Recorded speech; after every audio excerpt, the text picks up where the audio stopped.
La nariz es una estructura tridimensional que cumple con un papel estructural y funcional. Al estar en la cara y encontrarse relacionada con estructuras adyacentes, es responsable de la armonía del rostro. Hay diversos cambios que pueden afectar la apariencia física, pero a la vez existen varias herramientas y técnicas disponibles para el cirujano para mejorar la estética, y eso lo hace a través de la rinoplastia. La rinoplastia es un procedimiento con muchos desafíos a pesar de su popularidad, pero que resulta beneficiosa para lograr cambios funcionales y estéticos. La etapa preoperatoria se inicia con la evaluación minuciosa del paciente, en donde se debe conseguir el historial médico, tomar en cuenta las partes que le producen preocupación al paciente, efectuar un análisis nasal y por último, evaluar al paciente que sea candidato correcto para realizar la cirugía.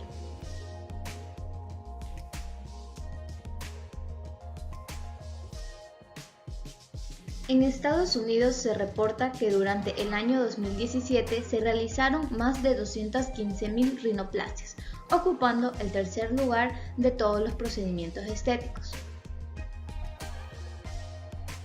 A nivel mundial, según datos de la Sociedad Internacional de Cirugía Plástica Estética, la rinoplastia superó los 780.000 casos en 2016, ocupando en ese año el cuarto lugar de los procedimientos quirúrgicos más comunes.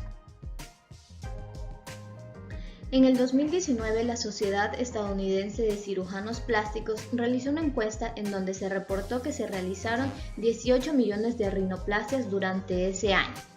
Además, un estudio investigó los motivos por los que se realizaban las rinoplastias y los resultados demostraron que el 80% fue por causas estéticas y el 40% restante fue por problemas funcionales.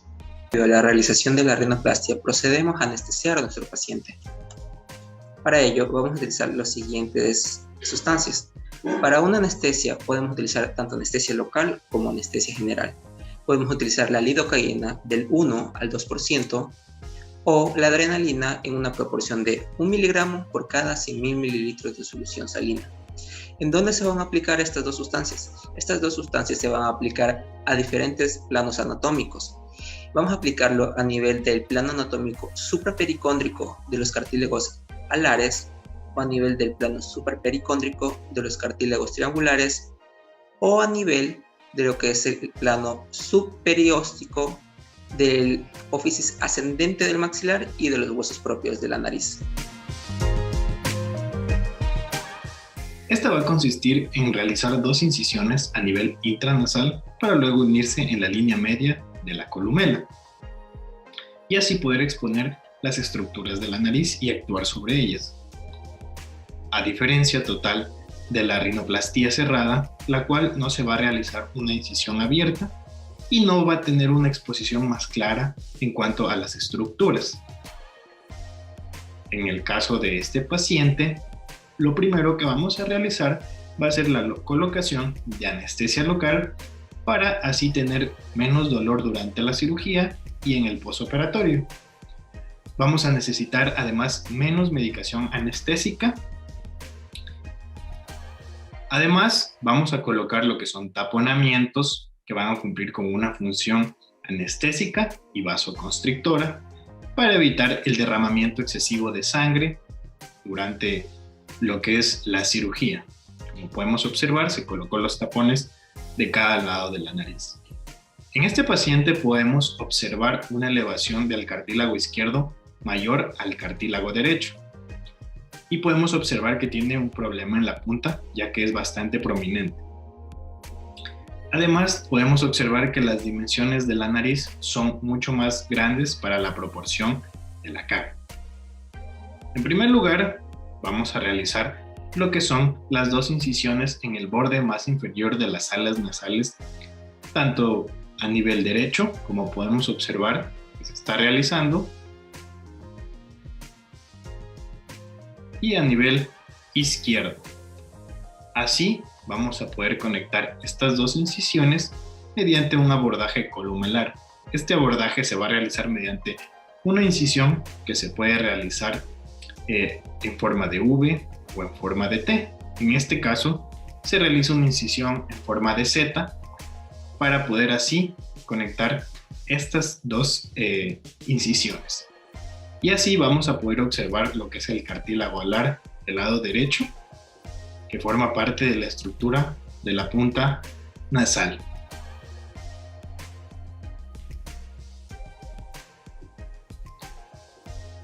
Del lado contrario también vamos a realizar el mismo procedimiento y vamos a poder observar lo que es el cartílago alar izquierdo. En esta toma vamos a poder observar lo que son los dos cartílagos alares. En este caso podemos observar que se encuentran muy pronunciados, los mismos que le van a dar la forma de la punta de la nariz. En la parte posterior a estos vamos a encontrar lo que es el dorso de la nariz, que aquí también van a estar presentes los cartílagos triangulares, uno de cada lado, que van a formar lo que son las paredes laterales de la pirámide nasal. Y en la parte central lo que vamos a encontrar va a ser el dorso cartilaginoso, que no es más que el tabique nasal, que posteriormente se lo va a poder observar.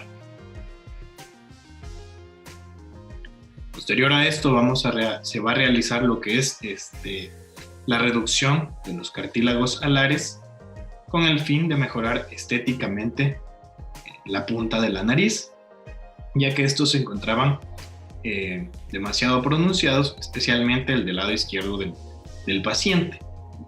Cabe destacar que al momento de realizar esta maniobra se debe tener demasiado cuidado de no reducir en exceso los cartílagos alares, ya que pueden causar un pinzamiento y alterar las diferentes funciones que estos cumplen.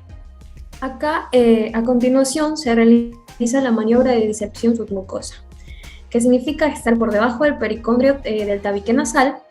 Esta maniobra se va a realizar para poder conservar una buena irrigación de la mucosa dentro de la nariz y que no se produzcan perforaciones. Es una maniobra fácil de realizar si se realiza correctamente.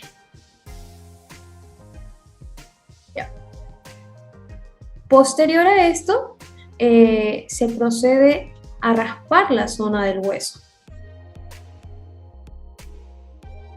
Como podemos observar en la cirugía, se va a raspar la zona del hueso y, como ya es de conocimiento, el dorso va a estar formado por una zona cartilaginosa, que es la que podemos observar que está señalando el cirujano, y una parte ósea, que está formado por los huesos de la nariz. Se va a raspar el dorso óseo y se remodela el dorso cartilaginoso. Como podemos observar, se realiza el raspado del dorso óseo. Hay cirujanos que lo realizan con escoplo, pero en este caso se está realizando con una raspa, o sea, de manera despacia y observando cuánto se va rebajando. Esta es una técnica que es mucho más lenta, pero es más precisa. Posteriormente, como podemos observar, se separa el tabique nasal de los cartílagos triangulares. Lo que podemos observar en esta zona que está señalando es el tabique nasal y a sus lados tenemos los cartílagos triangulares, y lo que se puede observar es lo que se extrajo es el dorso cartilaginoso.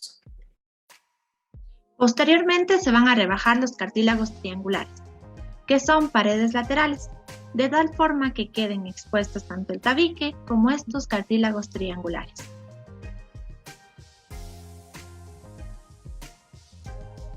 Siempre hay que repasar para que no existan irregularidades.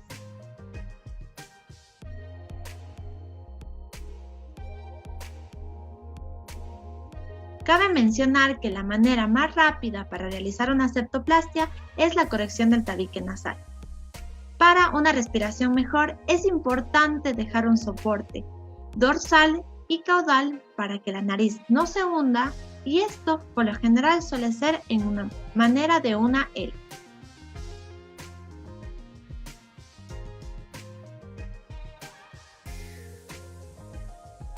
Luego se van a tomar puntos para formar los cartílagos alares, para que la punta sea fina, no sea ni cuadrangular ni gruesa.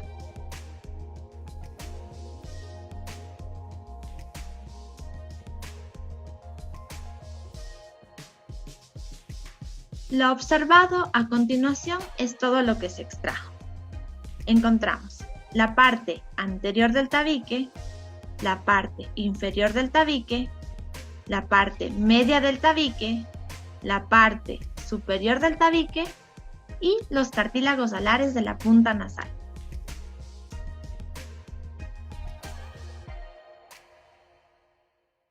Ahora se utilizará la parte central del tabique para corregir la desviación. Cortamos en las partes señaladas en el video y se realiza una empalizada en el dorso para enderezar.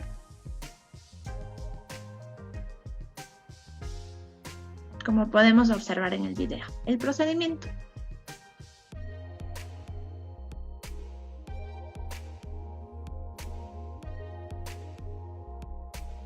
Se ha cumplido con la fase de reducción del volumen, la corrección funcional y ahora empieza la fase de reconstrucción, en donde se busca la proporcionalidad.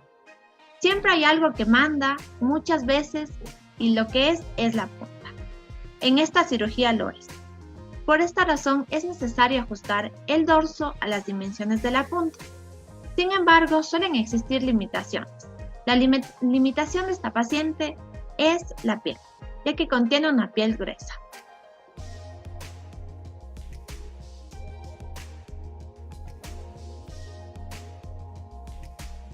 Hay varias maniobras para realizar o dar forma a los cartílagos alares.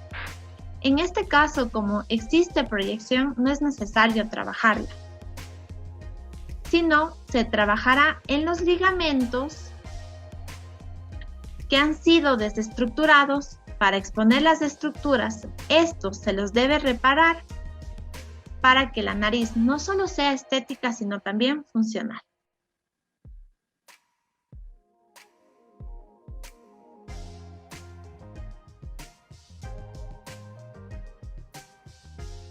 Las cosas más importantes son el ángulo entre los cartílagos y el labio y la altura entre la punta y el dorso de la nariz, ya que la punta siempre debe proyectarse más. Posteriormente, procedemos a fracturar los huesos. Este procedimiento se realizará tanto del lado izquierdo como del lado derecho. Esta técnica se realiza para que la nariz se vea más delgada. Resulta impresionante la observación de las fracturas de los huesos, pero no trata de una cirugía tan agresiva. Procedemos a limpiar la zona y posterior a ello vamos a comprobar que el dorso sea totalmente uniforme y a la vez que se mantenga estable.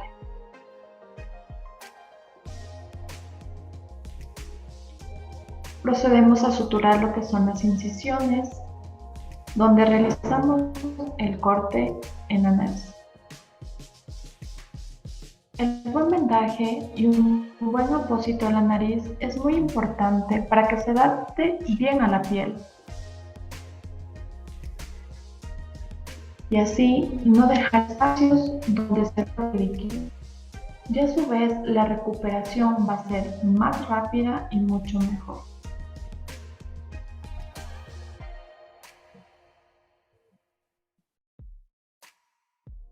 Una vez que se ha trabajado el tabique, procedemos a colocar tapones dentro de la nariz. La longitud del tapón va a depender de la cirugía. En este caso es un trabajo de profundidad media, lo cual no hace falta poner un tapón demasiado largo.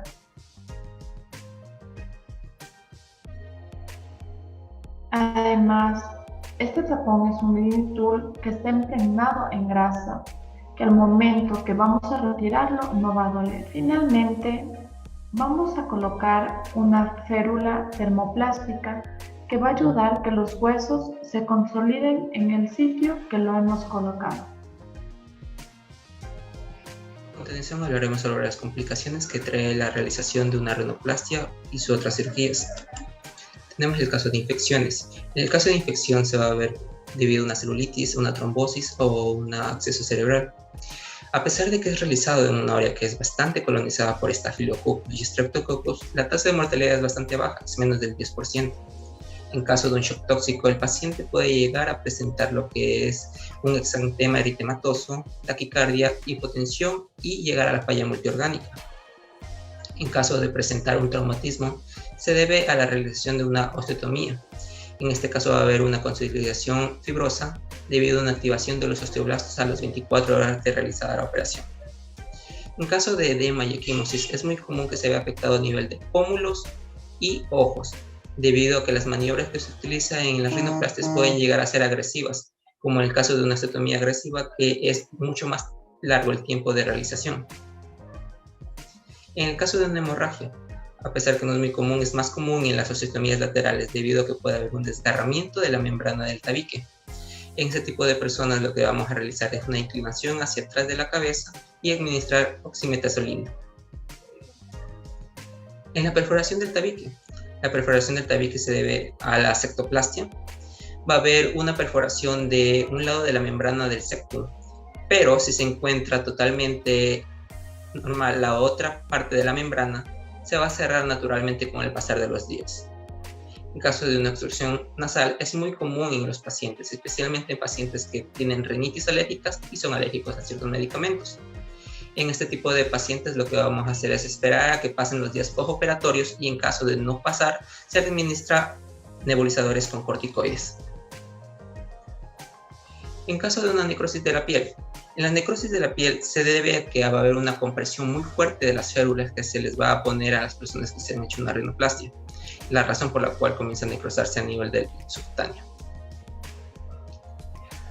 Vamos a encontrar también lo que son reacciones alérgicas. Las reacciones alérgicas son muy comunes en las personas que tienen alergias al material que se les implantó para la férula o inclusive a los medicamentos que se utilizan durante la asepsia. La ceguera. A pesar que no es muy común la ceguera en estos pacientes, puede ser que haya un compromiso de la vascularización infraorbitaria, además que va a haber un hematoma retrovulvar que va a dañar totalmente la arteria.